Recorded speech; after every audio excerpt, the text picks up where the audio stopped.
네, 안녕하세요. 술려기빈의 그레이스입니다. 네, 오늘은 호주 테입에서 자동차 정비를 공부하고 있는 저희 학생분을 모셔서 어떻게 학업을 하고 계시는지 그리고 테입에 관련돼서 자세하게 알아보는 시간 갖도록 하겠습니다. 안녕하세요. 저는 브리즈번 아카시아 리츠 테입에서 자동차 정비를 공부하고 있는 이창민입니다. 네, 그러면 제가 창민 씨한테 첫 번째 드릴 질문은 호주에서 이제 자동차 정비를 내가 학업을 해야겠다라고 결정하신 이유가 있으세요?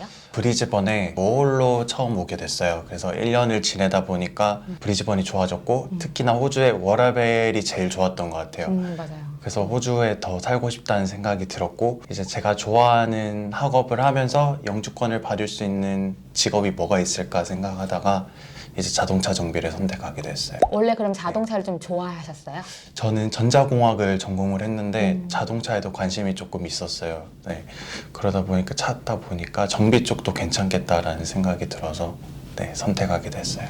자동차 정비를 학업을 하기 위해서 테입을 결정하신 이유가 있으세요? 아카시아 리츠 테입을 선택한 경우는 이제 제가 살고 있는 브리즈번에서 가깝고 제가 듣기로는 이론 수업을 하고 바로 실습을 할 수 있는 공간에서 수업을 한다고 들었어요. 아무래도 이론만 배우고는 기억이 오래 남지는 않고 실습까지 해야지 확실히 학업이 될 것 같아서 이제 퀸즐랜드 테입 선택하게 됐었어요.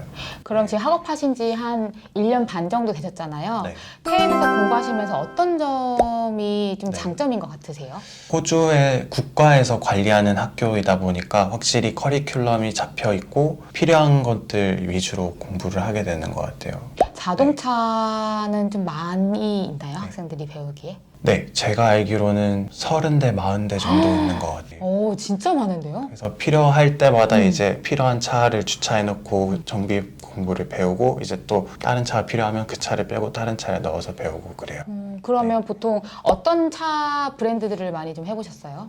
토요타가 제일 많은 것 같고요.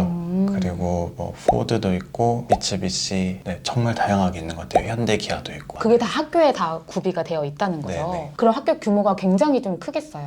건물 같은 경우는 좀 확실히 큰 것 같아요. 중간에 수업할 수 있는 공간이 있고 양쪽으로 워크샵들이 있어요. 자동차들을 이제 실질적으로 배울 수 있는 공간들이 있어요. 네. 그러면 지금 현재 같이 공부하고 있는 분들의 국적 비율은 좀 어떻게 될까요?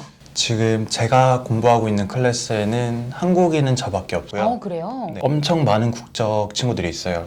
필리핀, 태국, 남아프리카, 영국, 대만, 홍콩, 인도, 스리랑카 이런 식으로 있는 거예요. 거의 모든 나라를 모아놓은 네, 것 같은데요? 네, 제가 다니는 클래스에는 어. 엄청 다양하게 있어요, 친구들이. 그러면 네. 지금 한 클래스에 한 몇 네. 명 정도가 같이 공부를 해요? 한 14명, 15명. 14명? 지금 14명 있는 것 같아요. 네. 그러면 그 14명 중에서 한 네. 남녀 비율은 어떻게 될까요? 지금은 여학생이 2명 정도 있어요. 홍이랑 페루, 페루도 있어요. 그러면 그 여학생분들도 수업을 잘 따라가세요? 어떠세요? 네, 전혀 문제 없이 잘 따라오고 있어요. 그 여학우라고 해서 뭐 따로 막 겉돌거나 이러지도 않고 클래스 애들끼리 같이 두루두루 잘 지내고 있어요. 특히나 힘적으로 부족한 부분들이 있을 거라고 생각을 했었는데 근데 크게 문제는 없이 잘 따라오고 있어요. 네. 네, 그러면 지금 창민 씨 같은 경우에는 3학기째를 지금 다니고 계시잖아요. 네. 각 학기별로 보통 어떤 부분을 좀 중점적으로 배울까요? 첫 학기 같은 경우는 툴 같은 거 이름이랑 어떻게 사용하는지를 배우고요. 보통 이제 라쳇이나 스패너, 호이스트 사용하는 방법, 정비소에서 조심해야 할 것, 하지 말아야 할 것들 위주로 배우고요. 자동차가 어떻게 굴러가는지 어떤 식으로 만들어졌는지를 전반적으로 이렇게 배워요. 그리고 두 번째 학기 때부터는 조금 더 심화적으로 깊게 들어가서 하나하나씩 배워요. 이제 브레이크 시스템이 어떻게 되는지, 쿨링 시스템이 어떻게 되는지 이런 식으로 자세하게 파고 들어가고 있어요. 이제 3학기를 시작하기는 했는데 저번 주 같은 경우는 터보라고 이제 조금 더 자동차의 연비를 좋게 해주고 힘을 더 실어주는 그런 역할을 해주는 터보 시스템이라는 게 있어요. 그런 거를 배웠고 지금은 디젤 엔진 쪽을 배우고 있어요. 그러면 실습을 시작하는 건 몇 학기부터 실습이 시작되나요?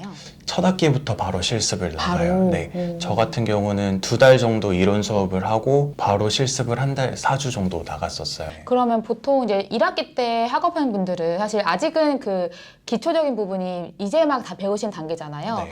그럼 첫 학기에 실습 가시면 그 4주 동안에 보통 어떤 일을 하세요? 저도 배운 거 없이 실습을 나가서 제가 할 수 있는 게 있을까라고 엄청 고민을 많이 했어요. 걱정도 많이 하고. 근데 막상 가면은 저희가 학생인 거를 다 아시니까 처음부터 어려운 걸 시키지는 않고 처음부터 차근차근 알려주세요. 서비스라고 이제 엔진 오일을 어떻게 바꿔야 하는지부터 뭐 타이어 교체라든지 이런 식으로 하나하나 천천히 알려주세요. 완전히 처음부터 넌 이거부터 해라고 완전한 일거리를 주지는 않고 이제 같이 시니어 분들이랑 배우면서 진행했던 것 같아요. 지금까지 실습을 총 2번 나가셨잖아요. 네. 그럼 각각 실습을 어떻게 구하셨고 그리고 어디서 하셨는지 좀 얘기해 주실 수 있으세요?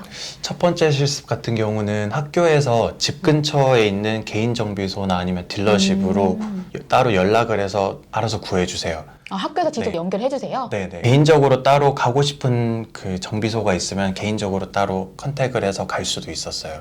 그러면 첫 번째 학기 때는 어디서 그 실습을 하셨어요? 저는 집 근처의 개인 정비소에서 이제 학교에서 찾아줘가지고 개인 정비소로 실습을 갔었어요. 근데 거기에서는 운이 좋게 한국 분도 계셨고 오. 여러 국적 사람들의 그 메카닉 분들이 계셨어요. 그래서 쉽게 맨 처음에 배울 수 있었던 것 같아요. 그럼 2번째는 어디서 하셨어요? 이제 저는 첫 번째 개인 정비소에서 했다 보니까 딜러십에서도 경험을 한번 해보고 싶었어요. 그래서 울릉가바에 있는 토요타에 연락을 따로 오, 해서 이제 직접 하셨구나. 네, 서비스 오. 매니저 바꿔달라고 해서 물어봤어요. 테이프 학생인데 실습을 가고 싶은데 가도 되냐 하니까 흔쾌히 와도 된다고 해서 토요타에서 두 번째 그 실습을 했었어요. 도요타에서 주로 어떤 걸 좀 많이 하셨어요? 주로 서비스를 많이 했어요. 엔진 오일을 갈고 타이어를 바꾸고 어떤 문제가 있는지 인스펙션을 하는 그리고 가끔씩 워터 펌프도 바꾸고 보통 이제 학생들이 직접 컨택을 하잖아요. 네. 그러면 그 정비소에서 그 학생분들이 연락을 하면 대부분 좀 호의적으로 이렇게 답을 해주시나요? 네, 루드하게 대해주는 곳은 전혀 없었고요. 그 친구들 말 들어보면은 다 친절하게 환영해주고 오, 친절하게 그렇구나. 알려주고 네, 실수해도 막 화내거나 그러진 않고 편안한 환경에서 친절하게 대해줬던 것 같아요. 모두 다. 네. 그리고 이제 3학기 실습은 이제 곧 또 시작이시고요. 네, 3학기는 이제 저 두 번째 실습했던 곳이 너무 좋아서 오. 네, 이제 그대로 가기로 했어요. 나중에 거기서 일까지 가시는 거 아니에요? 한번 물어보려고 생각 중이에요. 네. 그럼 너무 좋겠다, 진짜. 듣기로는 메카닉 분들 아직 일하실 분들이 모자란 걸로 알고 있어요. 네. 그 도요타 지금 하시는 곳에서요? 네, 거기도 그렇고 전체적으로 호주에서 지금 메카닉 분들이 좀 모자라다고 들었어요. 아, 일자리는 그럼 좀 많은 편이겠네요.